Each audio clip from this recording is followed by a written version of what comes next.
Oh, my Hey, it's glasses. Ozzy here again with episode 2 of the Roundtable. We have a few more people here. We have Chris from last time, Yo, Nick again.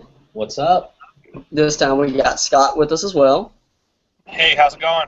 And he is driving, so I cut him a little slack. Hopefully he doesn't kill himself while we're recording, because that'd be kind of bad.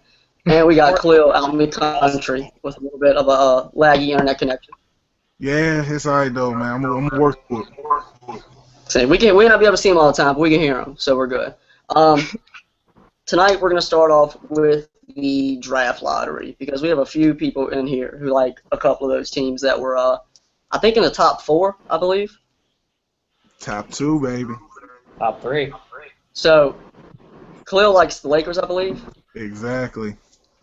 and Nick, you like the Sixers. Yeah. So are you guys happy with your picks? Yeah. I mean, for me, it didn't matter. The first 2 picks were going to be big Yes, men. But no, fear we're gonna take Jaleel Okafor, and I don't want Okafor. I want Towns or I want Russ. Preferably, actually, I was hoping we would get the 3rd pick because I want the point guard. This is a point guard driven league now. This is not a big man league anymore. You need the guard, and there's none on the market this year. Rondo is going to be the top free agent point guard, and Rondo is not even top 30 anymore. Yeah, I don't think anyone That's wants where I Rondo. stand. For me, Y'all are it's, going to get Russell Westbrook next year anyway, so it doesn't matter. Lakers. Kevin Love this summer. you sound like a Lakers fan. It's what it is. So what were you saying, Nick? I mean, for me, it didn't matter. I think they were going with Russell Moutier no matter what. So, the top 2 picks are going to be the big men.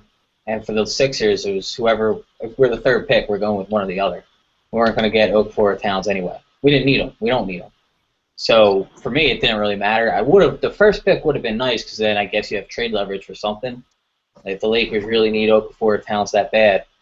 But, I mean, for us, it's going to work out anyway. I'm going to be in a parade in 2 years for the Sixers. Y'all got to make the playoffs next year, right? I don't think they can tank anymore. I think they got to start. They got to start playing basketball. I It's don't. been like I don't think it's 5 gonna be by choice. I don't think it's gonna be by choice next year. Think what? I don't think it's gonna be by choice next year. I mean, I think that the Sixers have built a nice roster, like a nice foundation. Embiid, who else they have? No, Nerlens, As well. and then point guard, whoever they get, Russell or Moutier. That's a nice foundation. But they're still And not now- going to be. They're still not. They're still young. They're still not seasons. They're still not going to come in the NBA next year and win maybe like 40 games. They're going to struggle late next year, and they're still going to end up with a lottery pick. But they definitely built a nice foundation through this whole tanking method they're doing. And 27. they also got the coach. By Brett 2017, Brown is we're ready to gonna- coach now. Yeah. Oh God. Oh, I was just saying, yeah, Brett Brown. He's ready. Brett Brown is ready to teach. He's tired of teaching. He's ready to coach now. He's ready to show what he can do because really, he's in a job now where basically he's had to let them learn the game. Now it's like he's ready to coach some actual basketball. Oh yeah, I like him a lot too. I mean, in 3 years when I'm at a parade in Philadelphia for the Sixers, remember this. I think the Lakers got something going on too, though. I think also the Minnesota has a lot going on actually. Minnesota is about to have the last 3 number 1 picks in the draft. I think they should go with Towns only because I don't think they're going to get anything for Pekovic. Not anything worthwhile. They're not going to get anything to put next to Okafor for Pekovic, so I don't think they should go with Okafor, so I'm thinking they would go with Towns. But even them, they have a nice foundation, being right next to the Canadian border. Also, Yeah. they get some of them Canadian fans also hopping on the Andrew Wiggins bandwagon, and also the Bennett bandwagon. So I mean, Minnesota's in a nice slot. The Lakers, I feel like this is Kobe's last. He's not gonna win shit this year. Well, But I think the Lakers are gonna build for the future. Like putting Okafor next to Randall I think that's a nice combo. And they're gonna and Jordan Clarkson. I'm mad at Ernie Grunfeld because we had him as a second-round pick, and he gave him to the Lakers for money. So I think the Lakers are building something nice too. I think all the teams building. I got a question for Scott. Since this kind of brings up the whole Nick, you guys tanking for 5 years straight, being great now. But Scott's a Bucks fan. Would you have rather have missed the playoffs this year and got a lottery pick, or are you happy with being, what were you, the 6th seed, I think? Yeah, we're the 6th seed. I'm glad it, gave everyone a lot more exposure. Gave them high pressure stakes. They almost came back and beat the Bulls, and I just think it'll be great for next season and for the future. We'll also get Jabari back, so there you go. I'm just worried Middleton may leave, as I think he's a free agent this year, and we'll probably be getting some offers from some teams because he really showed that he can be it too. So I think if we could keep him, I'd like to have MCW at 1, him at Chris Middleton at the 2, Jabari at 3, and Giannis at 4, and even John Henson. Trust me, you've watched some of the drafts with me. I have hammered the Bucks about their draft picks. When they drafted John Henson, I was pissed off because he was a UNC player. Then when they drafted Giannis, I was like, I've never even heard of this person before, and he's probably the best player of that draft class, in all honesty. And when they drafted the chairman back in the day, he genuinely was upset with that draft pick because it was a waste. And that was like the 6th pick overall. So they've been hit and miss. They also drafted that guy from West Virginia who was like in the league for Joe Alexander or something. Yeah, Joe Alexander. So I think they took the Bulls, like I said, to 6 games. So I think it was a good series. Yeah, no, I think the Bucks are in a good position, man. I mean, they don't have a high lottery pick this year, but they also picked up the rookie of the year, a former rookie of the year, like in the midseason. So I think he won that. Okay. Fuck Michael Carter Williams. Yeah, I can't give it to. I don't care, man. Oh my gosh! Why does everyone Why doesn't nobody like Michael Carter Williams? He was on a bad team and got really good stats. Oh my goodness! I can't like Michael Carter. He won. It's like Wiggins. Wiggins won Rookie of the Year by default. Like the last 2 Rookie of the Years have been by default. And it's like Jabari was going to take Rookie of the Year if he didn't tear his ACL. Put it like that. Hey, what was the Cavs record the first year LeBron was playing? I have no idea. Because I know he had 25 and 5. I know also Tyreek, when he was with the Kings, averaged like 25 and 5 his rookie year, and they were some shit. So I feel like Rookie of the Year and your team being some shit kind of go hand in hand. So I don't see that as an excuse. Nah, but I'm saying winning it by default does. I mean, who was his competition? That's what I'm saying. I'm saying winning by default and having a shitty team goes hand in hand. You just compared MCW to LeBron James. I'm not comparing. Take that back.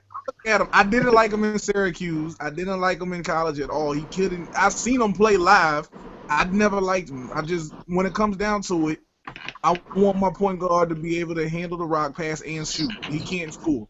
He can't score, and it doesn't feel like it's ever going to come up. He can't even shoot free throws. All right. Wait, back to Lakers real quick. Who is Kobe going to want them to pick to play with him for 27 games before he gets hurt? I feel it's going to be Okafor. I don't want Okafor. That's what I'm saying. Yeah, you can play with Kobe for 27 games before he gets hurt for the rest of the year. Hey. I feel like it has to be Okafor. I feel like they can get a point guard next year. Westbrook, I feel like it's gonna be Okafor this year. It's alright. Westbrook will be here in 2 years. All right, I think it's enough. I think the Lakers should take Okafor, and as Chris was saying, they have.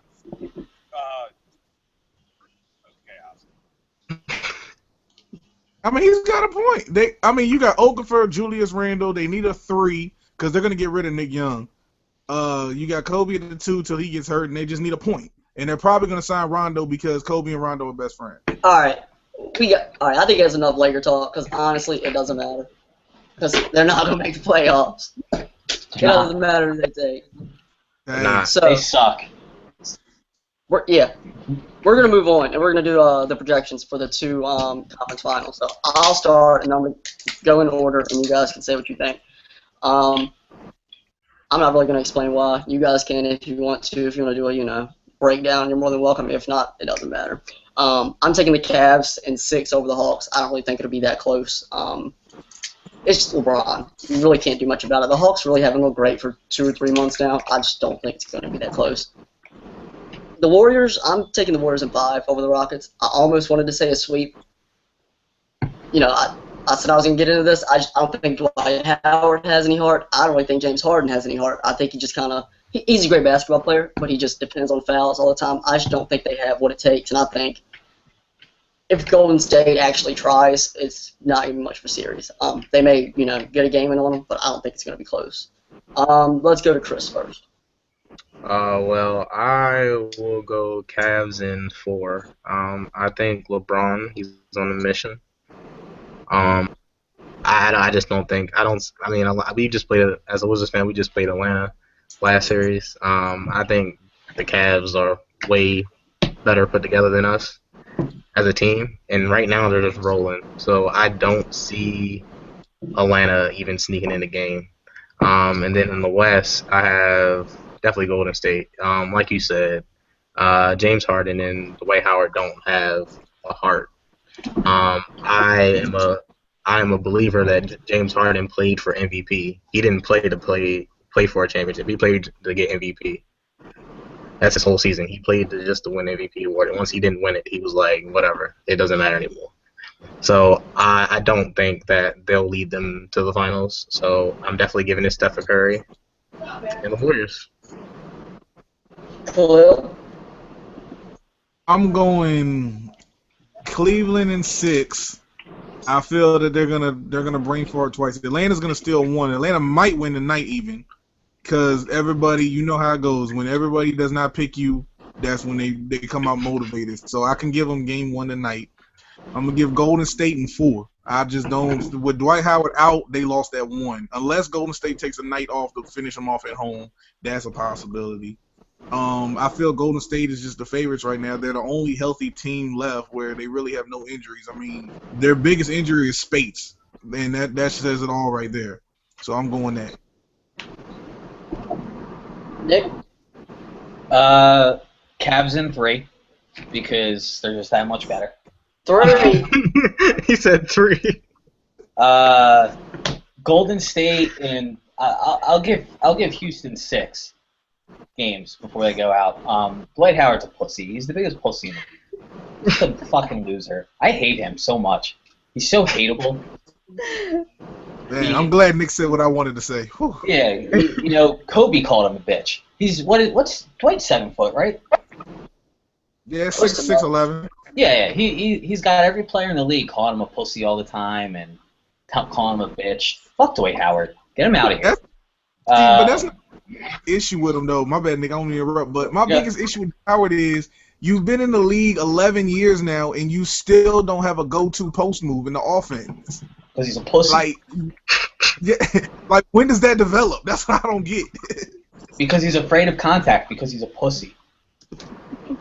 He's another summer a lot on LA. Everybody knows that I did not want that trade to happen. I was more than welcome to keep buying those 2 bad knees over some Dwight Howard.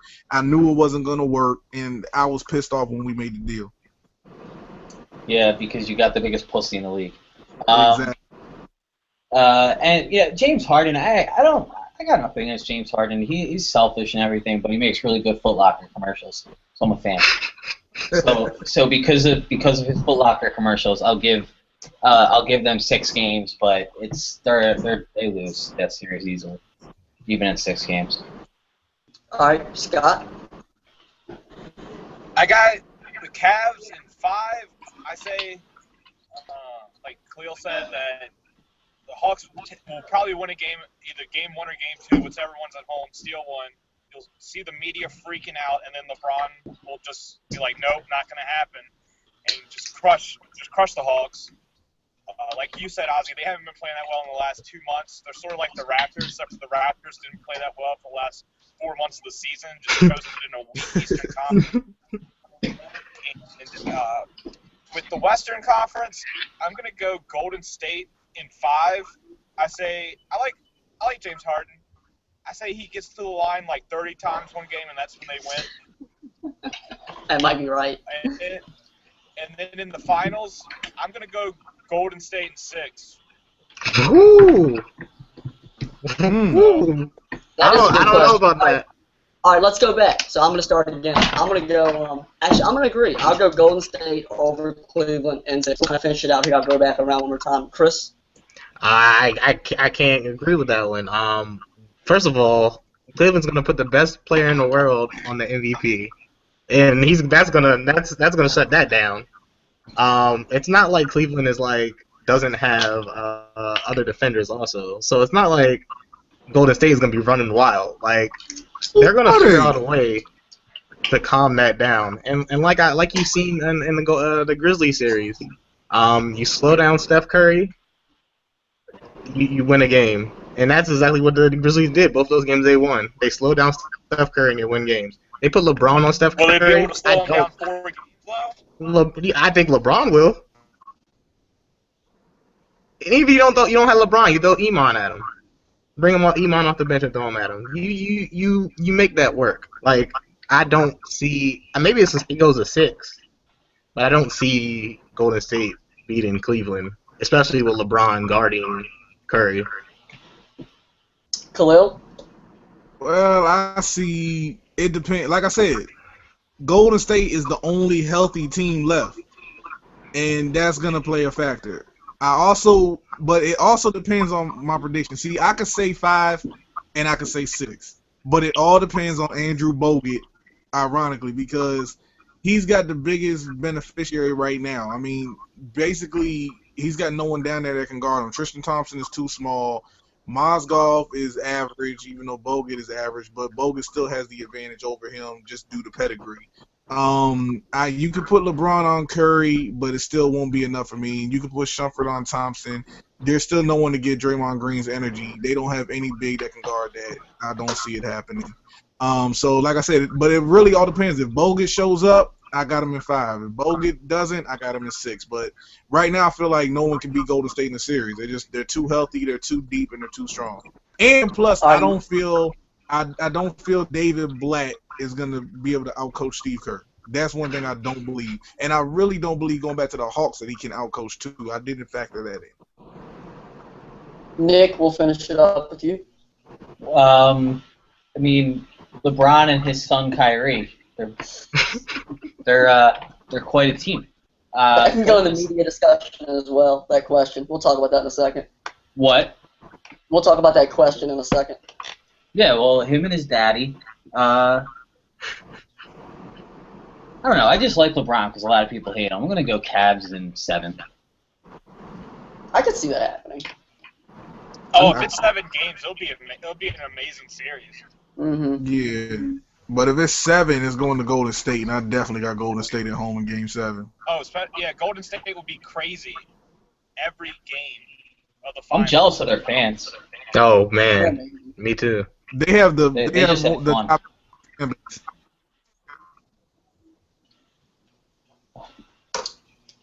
So since we're done there, Nick calling Kyrie LeBron's son brings up the question that we were going to talk about with the media, because I don't know if you guys saw it earlier in the week. Someone asked Kyrie if LeBron was like a father figure to him, which is kind of weird because they're obviously both grown men, and LeBron's really not that much older than Kyrie. I would say 7 years at the most.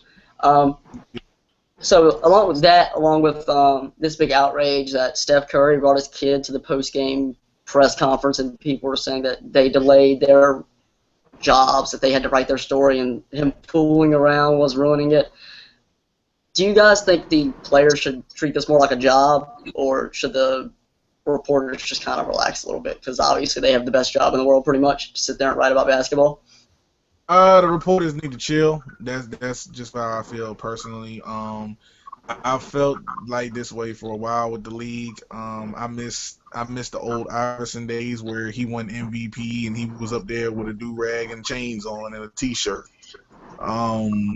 Personally, I just feel like they just need to chill on it. I mean, it is, really, you're asking your questions 9 times out of 10. You're trying to get a story out of your questions anyway. Like, no, LaShawn McCoy. Anyway, but I just feel like the media really just needs to calm down everything happening. Scott, what do you think?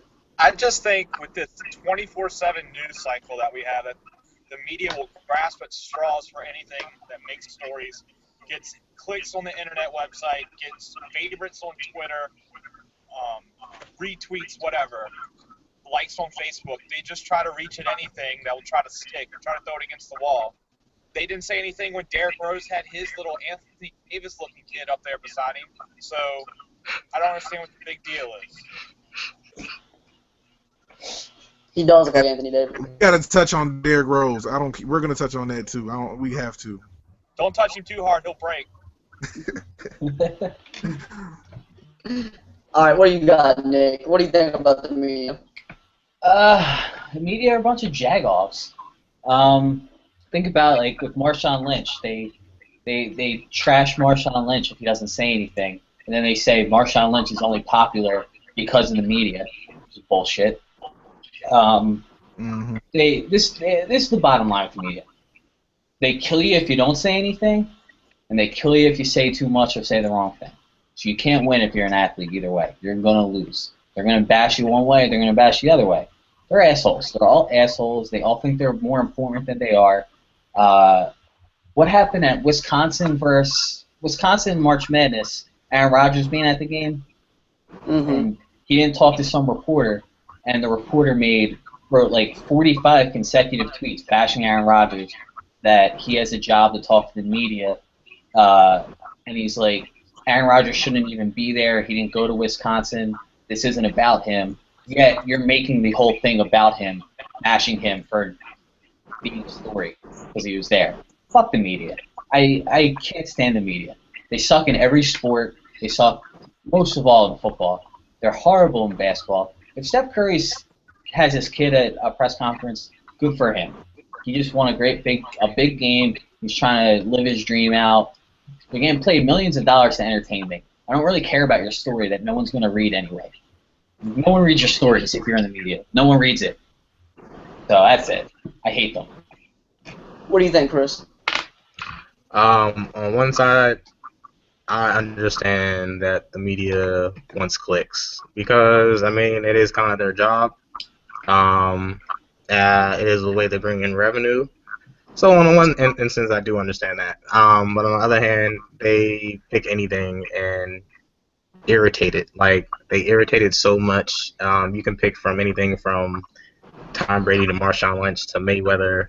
You can pick any type of John Jones. I'm surprised John Jones is not still being talked about like right now. Maybe because UFC is not as big, but they just agitate every single story. So I kind of like wonder when are players gonna get rights? Like when are they gonna favor the players in some sense? Because the players always get fined for what they say to the media. What happens to the media when they just push the player to a boiling point, or add profession, or complain about something stupid? I mean, I don't like them, but I understand them a little bit. I have to disagree with your UFC point, though. The UFC is big; it's just not big to ESPN unless Ronda Rousey is fighting, and that's just how. It's kind of big, but it's not huge. It's also not big on ESPN because some of it's on Sports 1, which is their rival. True. Exactly. If you watch Fox Sports 1, UFC is huge. Like, they cover it. They have specials on it. They have their own segment. Everything. Like, it's Dana. I hate Dana sometimes because he protects his greatest fighters. Like, he protects Rousey. He protects Weidman, who's gonna get knocked out Saturday. He protects them so much, but he's built a global brand. Like this, in Brazil, this is huge. In overseas, like he can get over there and they're gonna sell out in like 5 minutes. He can get it in Vegas now. He can get it anywhere. I mean, he's had it in Fairfax at George Mason. Like he's built it. He's built a good brand. I guess we'll talk about it in another segment. I mean, some things I like to see him do. I mean, he's dropped the ball on a lot. Like everybody talks about Mayweather and Pacquiao and how boring that fight was. Dana's had 3 chances to have a fight that could top Mayweather Pacquiao. It may not in buys and everything, but in excitement, if he would have shown it one weekend afterwards, he's had 3 chances. He could have had Bones Jones fight Anderson Silva. He dropped the ball on that. He kept promising if they won, they would do it. Then he could have had Anderson Silva versus George St. Pierre. He dropped the ball on that because St. Pierre was scared and said he doesn't want to fight Silva. And then he could have had Ronda Rousey fight Cyborg, but he doesn't want Ronda Rousey to go 5 pounds down or to go 5 pounds up, which I don't understand either, but that's another story. I don't understand your Ronda Rousey hate. I love her. I'm in the UFC, but I mean, I know you say they kind of throw. I don't have. It's not that you know, they throw bad fighters out of it, but she dominates. He hates her because she's white. But what it is like, see, what it is y'all may not know Gina Carano, and that's the problem. Gina Carano is an actress now. Like, Gina Carano used to be Ronda Rousey before she fought Chris Cyborg Santos. Cyborg Santos is the best female fighter out there, and Dana White won't sign her. He won't consider her. He won't let her fight Rousey at all, and that's the problem. Like, if she wants to be the best, she has to fight the best. She has to beat Cyborg to earn my respect. And I tweet that every fight, every time she steps in the ring. I'm tired of her fighting these inexperienced fighters who've only fought for like a year or something, these like petty-weights that's not even in her class. Let her fight someone real, and let's see what she can really do. You know that I'm sorry, what were you saying there? I'm sorry. Mayweather Pacquiao got like 6.1 million buys on pay-per-view, and in 2014 UFC got like 4 total. Yeah. Boxing is still number 1. Like everybody, I agree. Everybody likes to say boxing is dead.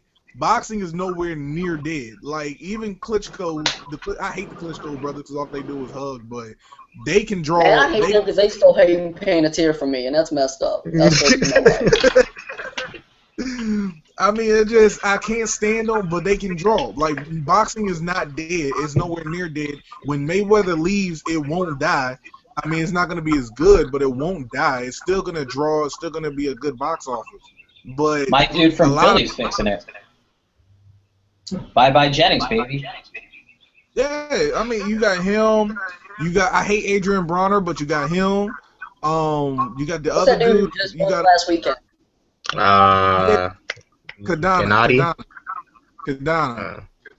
You got him. I mean, you got a record fight. What it is boxing isn't dead. The heavyweight division is dead, and that's the most exciting division in all of fighting. And except UFC, the light heavyweight division was the most exciting, and that got dominated by Bones Jones. So I'm kind of excited now because after this Saturday when Rumble Johnson wins, it's going to open back up and it's going to be exciting again. But the heavyweight division of boxing was always the draw, always the main card, and it just died. There hasn't been. I mean, when was the last good heavyweight fighter that you could really think of that actually fought? Rocky versus Drago. You got me stoned. I mean, you can't say the Klitschko's because all they do is hug. I'm not a fan of. Like I get what you're saying. I get what you're saying. Like the exciting. Like I get you. Like the what's Floyd's weight group? Floyd's weight group brings the excitement. What is welterweight? Welterweight. I like that because they go at each other. Like I feel like the smaller ones always go at each other. The big ones always try to figure each other out and throw haymakers and knock people out. The problem. See, the big ones used to be we just gonna throw haymakers and the first one to get killed is gonna get killed. See, and that's what I would prefer. Yeah, like that's what everybody. I mean, it's combat, but you know, everybody likes this new age now where it's tactical and all that and the other. And for the casual boxer fan, it's just not exciting. Yeah, remember that time that Ivan Drago killed Apollo Creed? That was bad. So that's why everybody goes to UFC now because everybody wants the knockouts, everybody wants the bloodbath and things like that, and that's what UFC can deliver to you. I mean, I can name probably the 5 greatest knockouts of my lifetime, and most of them probably coming from UFC. Now, Kadana's gonna make my list in top 10 somehow though, because he spun that dude around like Mike Tyson Punch Out, and that was hilarious. All right, we gotta switch up now. We're almost done here, but you guys wanted to talk about this. I'm gonna ask Scott first because I think he made the best point. Let's talk about Jay-Z and Tidal, and we're gonna talk about phony outrage. What did you say? I thought we did. All right, Nick, talk about your All right, first then before Jay-Z, who released the shirt? Nick, do you remember who it was? Released what? The shirt, the basketball shirt. Under Armour. Yeah, so Under Armour had a T-shirt, and it was the Band of Brothers picture, except they were pushing up a basketball hoop. No, it wasn't Band. It was Iwo Jima. I'm sorry. In Japan, Yeah, pushing up I'm the sorry. American flag. And they were pushing up the basketball hoop. Yeah. I mean, I didn't serve, so I can't do now. I'm not one of them, and some people were angry over it, and I don't understand it. And it seems like, I mean, everybody wants a reason to get mad about something for whatever reason. I think that was kind of the point. Like you with Britt McHenry? No, she's an awful human being. You're wrong. I can sum this up in 2 words. I haven't seen the shirt. I don't know nothing about the shirt yet. Someone got to tweet me. That was more than 2 words. But, You know. buddy, I mean, I can sum it up in 2 words. America soft. No other way to say it. We've gotten soft now. We're offended by everything. You could say anything nowadays, and we're automatically offended. Like everything's offensive now. Things we used to laugh at are now considered racist or demographic or whatever. It's set now. It's become too politically correct. Exactly. It's the pussification of America. That's what it is. Like I always use the example of Men on Film from In Living Color. Like it was Damon Wayans and David Alan Grier playing 2 gay people, and it was hilarious. It's still hilarious to this day. They couldn't do that in this day and age to save their lives. Like if they did that, it would be a career killer. The show would have been canceled. It would have probably been fines from the FDC, all types of stuff. Louis was on SNL, and he was talking about, he called it mild racism. He said, I was raised in the 60s and 70s, so I'm not racist. He said, but I have mild racism. And he'll be like, I'll be on the store at 10 o'clock at night, and a white man walking in a hoodie, and I'm like, oh, hey, he must be cold or whatever. And he said, a black man will walk in, and I'll think, yeah, everything's all right. Everything's normal, right? And people got offended by that joke. And then after that, he went into molesting children, which people just lost it all. Like, you can't say this stuff, And, I mean, if you watch any comedy from 25 years ago, you're going to be offended if you're one of those people. Like, that's what comedy is. There needs to be 2 separate Twitters. One Twitter for people who get offended by Britt McHenry, and the other Twitter. She's awful. She's an awful human being. She wasn't joking. She was just. She wanted to make someone kill themselves. She messed up. You should don't lose your job. Anyone who was offended. That's not a mistake. That's like saying. Anyone who was offended by what Britt McHenry did. I killed this person. My bad. I was angry. Had a pretty girl be mean to them one time. She's not even pretty though. What? She's a 10. No, that's a no way. I don't know about that one, but she's a 10. She looks like Iggy Azalea's face right now. That's fucked up. See? That's fucked up. All right, we're running long. I gotta this. Scott, you said something about Jay-Z and Tidal earlier. I wanted you because we're gonna talk about Jay-Z and talk about Jay-Z. Scott just did. Yeah, Scott just. Never mind. He must have lost service. I'll tell you. I'll let you guys talk about it. But I'll give him credit for this. I think you guys said it was $20 a month, which I had no idea. I think Khalil just lost connection too. Yeah, $20 a month. I mean, that's insane. It's Scott crazy pretty as much fuck. said that, there's no reason for us to pay for music that we've already paid for once. That doesn't make any sense. I obviously everything is more money. I mean, they are smart in how they do it because they're individually signing artists and like getting the artists to agree to release stuff exclusively. But of course, there's money for them. That's what I'm saying. It's smart. but the price for the regular human being, it sucks. They made that just to screw someone else over, though, right? They just wanted to screw whoever streams Well, music. the problem is Joe Budden on his podcast today. Jay-Z is out of tune with the natural consumer now. Like, he doesn't hang with normal people anymore. He doesn't do normal shit anymore. He's out of touch with the consumer. Like, that's basically what it comes down to. And I mean, you can give exclusive stuff. That's fine. Like the concert, you know, they threw the B-side concert or whatever, and you know, him coming out with Beanie Siegel was cool. But I'm not paying $20 to see that when it's gonna stream online like an hour after it's done. That's the same thing with the Pacquiao Mayweather fight. Why pay $100 when you can find it somewhere online?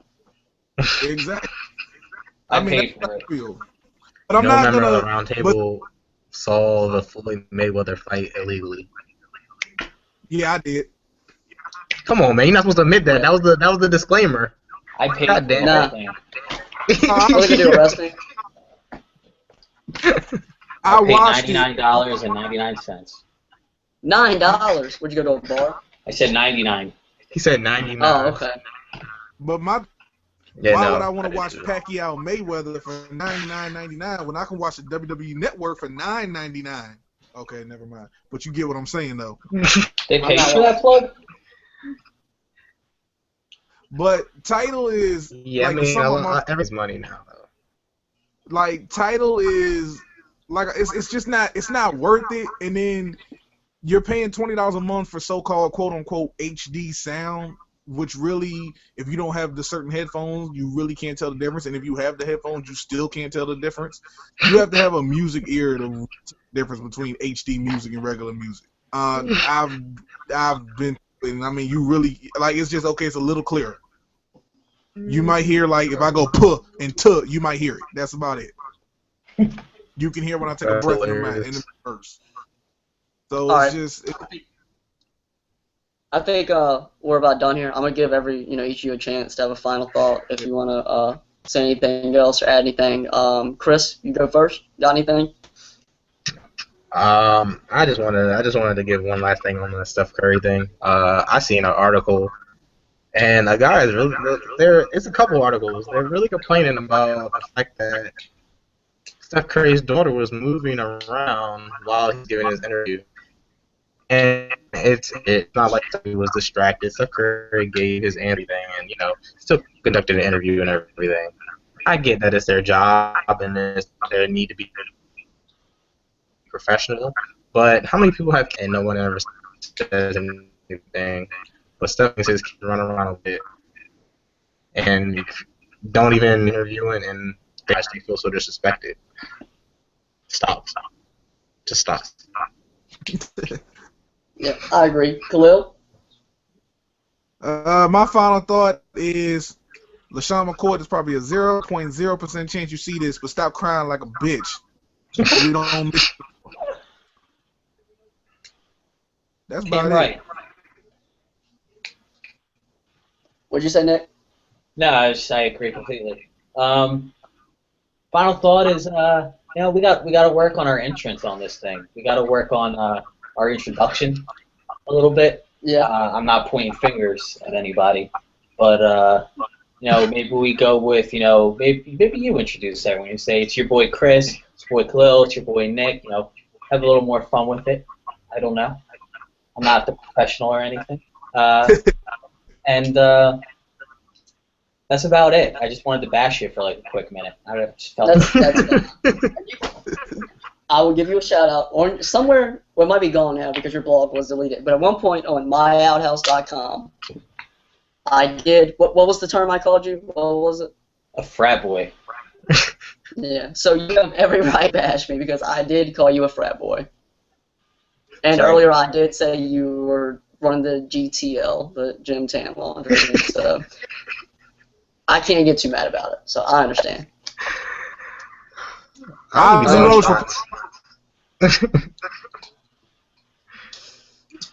All right, I think we're good then. Anybody got anything else? Yeah, I got one more thing, and I'm going All right, out come on this. on. All right, hurry. LaShawn McCoy, stop crying like a bitch. You already said that. You got something. You got so much to say about LaShawn. Why don't we talk about you being in here at 7:30 next time we ask you to be here at 7:30? That's a good point. Man, Good point. look, You know why he was late? it's called colored people time. Jerking off. I was gonna say colored people time. They're talking fine with it. Yeah. Gonna sound very- He's black. All right, let's end this thing. This is going off the rails. All right, man. Yeah. All right. We will see you guys again sometime within the next week. We'll be back. Thank you.